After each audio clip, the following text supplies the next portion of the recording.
ওরা আমার মুখের ভাষা কাইরা নিতে চায়, এটা তো সম্পূর্ণ মিথ্যা বানাওয়াটমূলক একটা অপপ্রচার। এখানে ওরা বলতে পশ্চিমা শাসক গোষ্ঠী অথবা পাঞ্জাবিদেরকে বোঝানো হয়েছে, তাই না?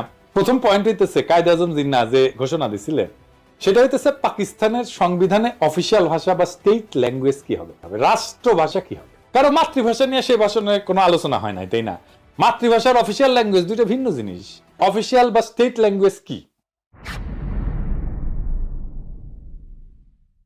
অফিসিয়াল ল্যাঙ্গুয়েজ হলো একটা রাষ্ট্রের সরকারি দপ্তরে, আদালতে যে নথিপত্র, কাগজ, রাষ্ট্রীয় আর্কাইভ, চিঠি লেখা আর সংরক্ষণ করা হয়, সেইটাকে রাষ্ট্রের অফিসিয়াল বা স্টেট ল্যাঙ্গুয়েজ বলে। আর লিঙ্গুয়া ফ্রাঙ্কা কাকে বলে? লিঙ্গুয়া ফ্রাঙ্কা হইতেছে দেশের বিভিন্ন ভাষাভাষী মানুষের মধ্যে যোগাযোগের কমন মাধ্যম বা মিডিয়াম।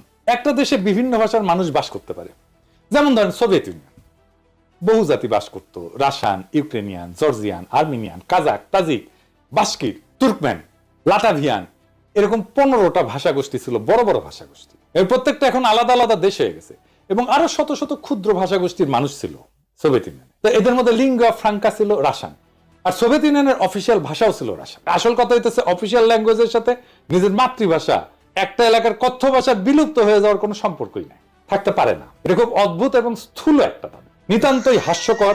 কিরকম হাস্যকর দেখবেন, আমাকে বাংলাদেশের উদাহরণ দিয়ে শুরু করি।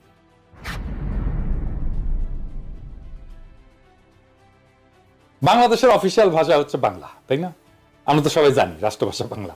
তো বাংলাদেশে অন্য ভাষাভাষী জনগোষ্ঠী আছে, যেমন সিলেটি আছে, সাতগাই আছে, চাকমা আছে, গারো আছে, সাঁওতাল আছে, অনেক আছে, তাই না? সিলেটি আর সাতগাইয়াই ধরে, এই দুই ভাষা বাংলা থেকে সম্পূর্ণ আলাদা ভাষা। তাদের প্রায় সম্পূর্ণ ইউনিক ভোকাবুলারি আছে, শব্দ ভান্ডার আছে, যেটা অন্য কেউ বুঝে না। এমনকি সিলেটি ভাষা তার নিজস্ব বর্ণমালা আছে, যেটাকে সিলেটি নাগরী বলে। একজন সাধারণ বাংলাভাষী মানুষের পক্ষে সিলেটি বা তাটগাইয়া ভাষা বোঝা অসম্ভব, কারণ তাদের ভোকাবুলারি বা শব্দকোষ প্রায় সম্পূর্ণ ভিন্ন। কারণ ঠান্ডা মাথায় ভেবে দেখেন তো, বাংলাকে অফিসিয়াল ভাষা করার ফলে কি সিলেটি বা চিটাগাং এর মানুষ কি তাদের কথ্য ভাষা বা মাতৃভাষা ভুলে গেছে? না, যায় নাই। কেন যাবে? আশ্চর্য কথা। এটা তো কত উদ্ভট একটা দাবি, সেটা কল্পনা করলেও হাসি লাগে। বাঙ্গ প্রগতিশীলদের দাবি যে ওরা আমার মুখের ভাষা কাইরা নিতে চায়, এটা সম্পূর্ণ গাঁজাখুরি একটা দাবি।